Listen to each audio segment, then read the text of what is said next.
5 million visitors come to the Grand Canyon every year, but most never realize just how much of this landscape is permanently off limits. Sealed caves, radioactive ruins, ancient artifacts locked away. There is no forbidden zone marked on any map, yet 6 restricted areas hold dangers and secrets that even rangers warn against. Why were these places closed, and what risks still linger inside? Let us step inside the real stories that keep parts of the Grand Canyon hidden from view. Maricopa Point draws crowds every day, but just beyond the overlook, a chain-link fence and warning signs keep visitors away from a place most never notice. This is the Orphan Mine. The story begins in 1906, when prospector Daniel Hogan hammered a copper claim into the rocky rim. For almost half a century, the mine produced little of value. Then, in 1951, geologists discovered uranium in the tailings. The Cold War had made uranium one of the most sought-after minerals in America.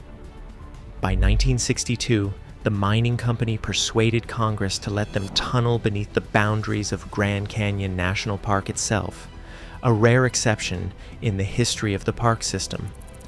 Over the next 16 years, miners hauled out 495,107 tons of ore, producing 4.2 million pounds of uranium oxide.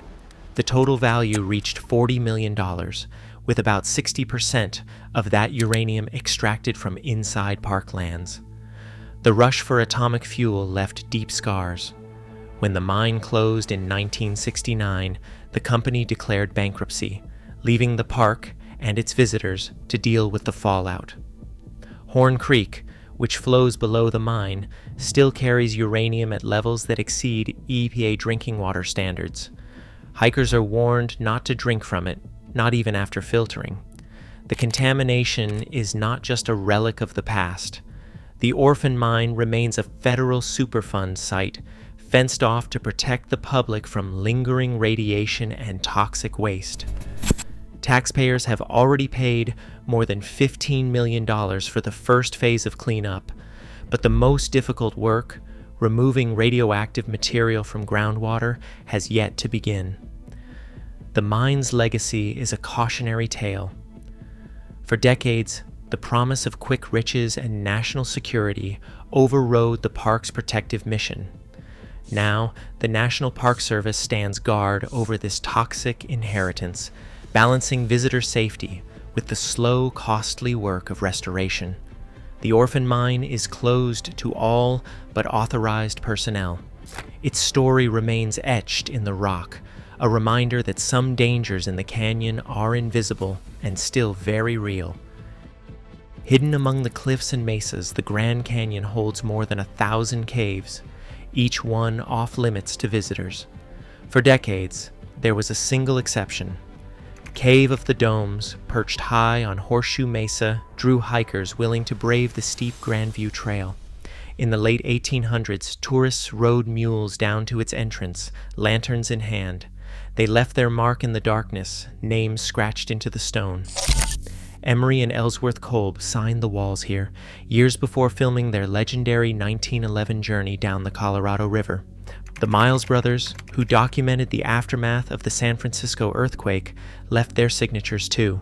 For over a century, Cave of the Domes was the only cave in the canyon open to the public. That changed in 2020. The National Park Service closed the cave to protect its new residents, bats. Biologists had discovered colonies roosting deep inside. These Bt colonies are sensitive to even the smallest disturbance. If people enter during hibernation, the entire colony may abandon the cave and may not survive the winter. With white nose syndrome threatening bat populations across the country, the stakes are high. Now, only researchers with special permits are allowed inside. The cave sits in darkness, its history and wildlife left undisturbed. The signatures remain, a silent record of those who came before. 31 miles downriver, another cave stands sealed behind a steel gate. Stanton's cave looks almost man-made, with a vaulted ceiling and a broad arched entrance. In reality, it's a natural formation, shaped by water and time. In 1969, archaeologists began excavating the cave. What they found inside was unexpected. Dozens of tiny animal figurines, carefully crafted from split twigs and plant fibers. Radiocarbon dating placed them at nearly 4,000 years old. There were no fire pits, no tools, no evidence of daily life, only these delicate shapes left for reasons still debated by researchers.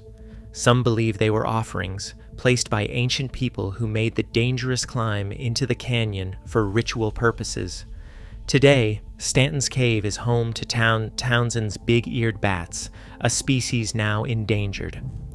A 20-foot-high steel barrier blocks the entrance, protecting both the bats and the fragile artifacts within.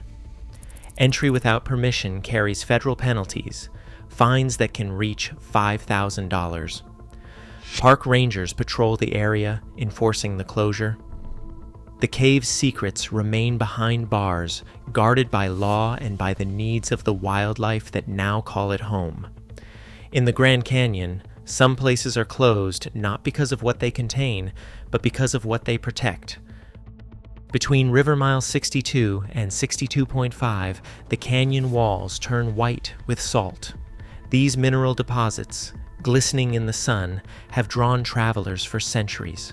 But this stretch of the river is closed to all except a select few. The Hopi salt mines are not just a resource, they are a sacred ground.